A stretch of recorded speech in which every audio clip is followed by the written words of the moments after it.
paz do Senhor, meus irmãos. Vamos a um tema que eu considero muito importante e atual para a nossa edificação. Está em Mateus capítulo 27, versículo 52, que diz assim: Abriram-se os sepulcros e muitos corpos de santos que dormiam foram ressuscitados. Veja que aqui houve um processo de maravilha, de milagre, que muitas pessoas, no momento da ressurreição de Jesus, eles também ressuscitaram. Se alguém ler o capítulo 27 e só atentar para o 52 e não ler o 53, vai achar que essa ressurreição aconteceu naquele momento que ele entregou o Espírito na cruz do Calvário.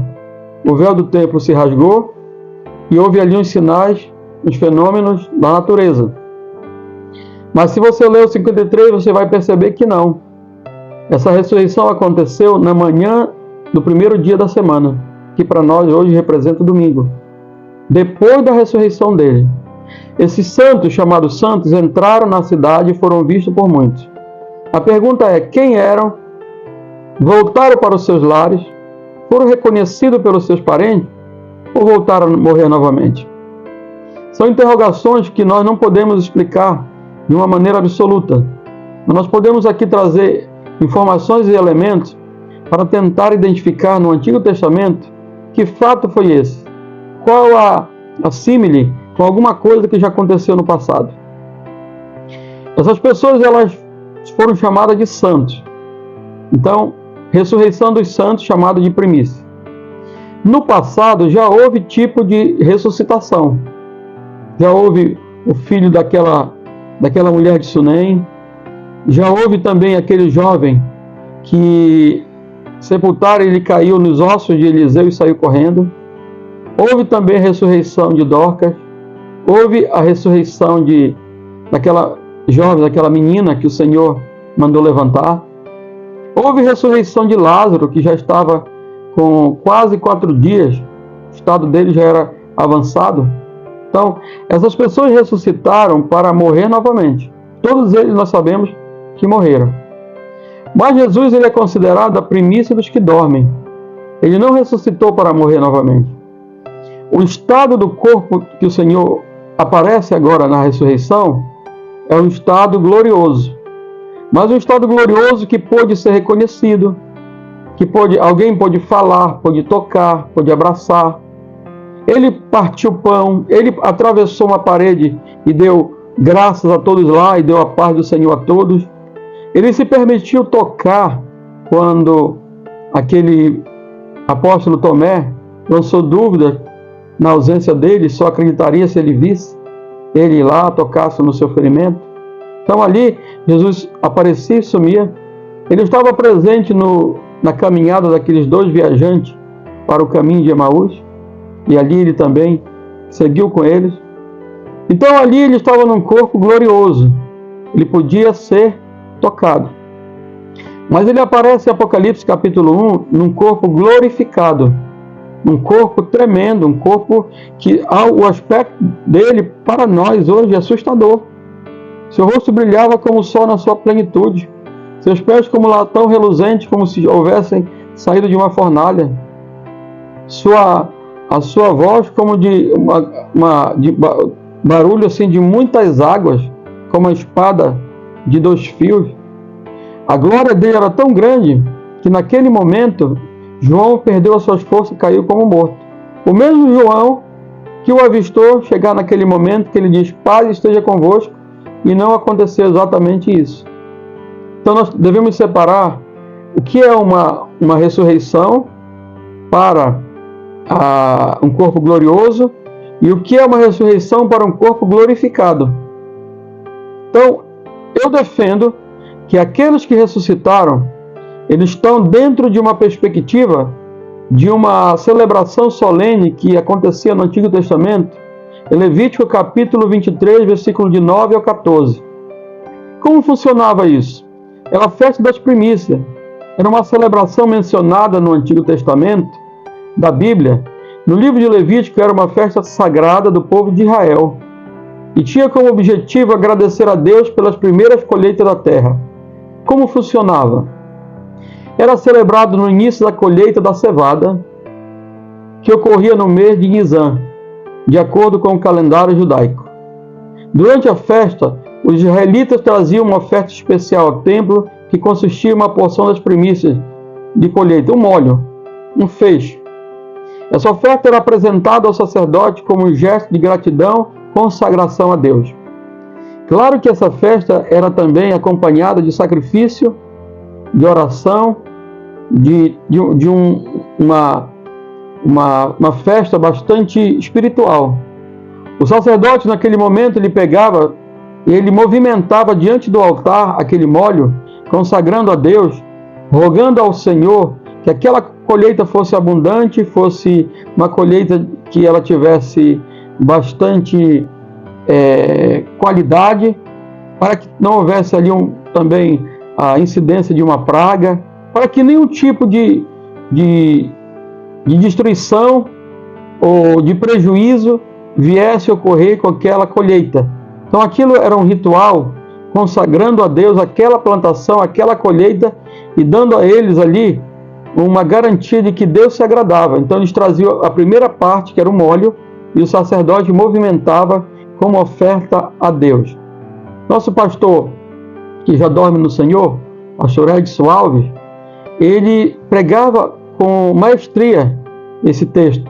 E eu também me reporto a ele porque eu aprendi com ele, fui aluno dele e achava interessante a forma que ele destacava essa festa. Trazendo para o Novo Testamento, nós vamos ver que Jesus, quando se levanta, ele é o nosso sumo sacerdote. Jesus, ele vai para o Pai, ele diz para Maria: não me toques agora, pois não subi ao meu Pai. No momento que ele vai para o Pai, ele leva para Deus também as suas primícias. Ele leva o fruto do seu esforço e do seu trabalho. Então, naquele momento, isso aqui é uma opinião pessoal minha. Falo assim para que os irmãos não venham criar nenhum tipo de divergência, achar que eu estou pregando uma heresia, não. Mas, na minha opinião, eu acredito que aqueles mortos que ressuscitaram na manhã do domingo, na manhã da ressurreição, eles representam também o primeiro molho, o primeiro grupo de salvos que o Senhor levou para apresentar a Deus. Por isso que eles entraram na cidade santa. Foram vistos por muitos? Foram. Por quê? Porque Jesus também foi visto, foi tocado, e nós sabemos que Jesus foi para o céu e recebeu um corpo glorificado. Na terra, após a ressurreição, ele andou 40 dias num corpo glorioso. Mas após a subida ao céu, ele recebeu um corpo glorificado. Então veja que aqueles homens que também, aquelas pessoas que ressuscitaram, ali no capítulo 27 de Mateus, e versículo 52, eles entraram e foram vistos, mas eles estavam num corpo glorioso. Ainda não estavam num corpo glorificado. Quando entraram na Cidade Santa, a Cidade Santa aqui vale questionar: Jerusalém é a Cidade Santa? Eu sei que a Jerusalém do céu é a Cidade Santa, mas a Jerusalém da terra, naquele momento, ela não era a Cidade Santa. Lá em Apocalipse, João vai chamar a mesma cidade de Sodoma e Egito, o lugar onde o grande rei, o nosso Senhor, foi sacrificado. Jerusalém, naquele momento que estava ali recente da morte e ressurreição, era um caldeirão de confusão, perseguição, morte, prisão, acusação, traição, tudo para tentar abafar o crescimento da igreja que estava tomando forma. Porque imagine, na primeira pregação de Pedro, quase 3.000 almas aceitaram Jesus. Pedro não era doutor, Pedro não era formado, Pedro não estava na faculdade de Gamaliel, Pedro era um simples pescador, homem da natureza, um homem que andou com Jesus e aprendeu com Jesus agora a ser pescador de homem, mas se tornou um homem cheio do poder de Deus, cheio da autoridade, e na pregação tomada pelo Espírito Santo, quase 3.000 almas aceitaram Jesus. Houve ali a operação de maravilhas, ali As nações que estavam presentes ouviram a pregação de Paulo falando no hebraico, que era o hebraísmo da época, e eles ouviram na sua própria língua da sua pátria. Ali houve uma operação de maravilha que nós nominamos de glossolalia. Claro que foi ali operada pelo Espírito Santo. Então, eu acredito e defendo que essas primícias, esses santos que foram tomados, eles foram levados para o Senhor como primeira oferta do trabalho da sua ressurreição. Alguém pode até questionar e dizer, mas quer dizer que foram os primeiros, depois vão outros? Claro que pode. Enoque não foi trasladado para o céu para não ver a morte? O livro de Hebreus capítulo 11 diz que ele não vai provar a morte. Elias foi levado, separado por uma carruagem de fogo e depois levado a redemoinho. Ele não foi levado para o céu? João, no capítulo 1 e no versículo 4, capítulo 4 de Apocalipse, não abriu uma porta e ele teve visões do céu? Paulo, em 2 Coríntios, capítulo 12, de 1 a 5, ele não teve visões do céu? Ele mesmo não garante se foi no corpo ou no espírito, mas que ele viu o paraíso. Para Deus tudo é possível, irmão. Para nós, que somos humanos, que ainda precisamos pensar com a mente da terra, nós vamos encontrar barreiras e obstáculos. Nós vamos encontrar pontos difíceis de interpretação. Mas para Deus não há impossíveis. O Senhor mesmo deu uma demonstração de poder quando convidou Pedro, Tiago e João, subiram ao monte da transfiguração, e lá o Pai, a glória do Senhor os envolveu, e Jesus, com aspecto de corpo glorioso, glorificado, melhor dizendo, aparece ao lado dele Elias e Moisés também no corpo glorificado. Eles ficaram tão atônitos e perplexos que desejavam ficar ali, construir tendas e ficar permanente ali, pela glória que eles viram. E o Senhor ainda disse, olha, não digais a ninguém, não digam a ninguém. Aguardem, esperem. Então, nós vemos esse versículo, Mateus capítulo 27, versículos 52, 53, e devemos tirar nossas conclusões. Mas a minha conclusão são primícias. No passado eram molhos de cevada, de grãos, para apresentar a Deus para que a colheita fosse abundante.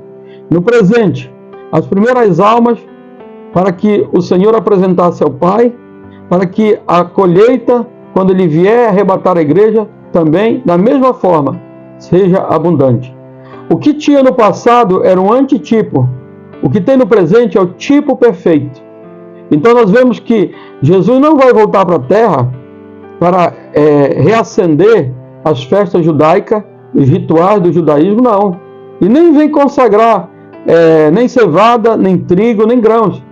O objetivo da morte e ressurreição de toda a obra perfeita do Evangelho, salvação, redenção e vida eterna. Isso é o nosso objetivo.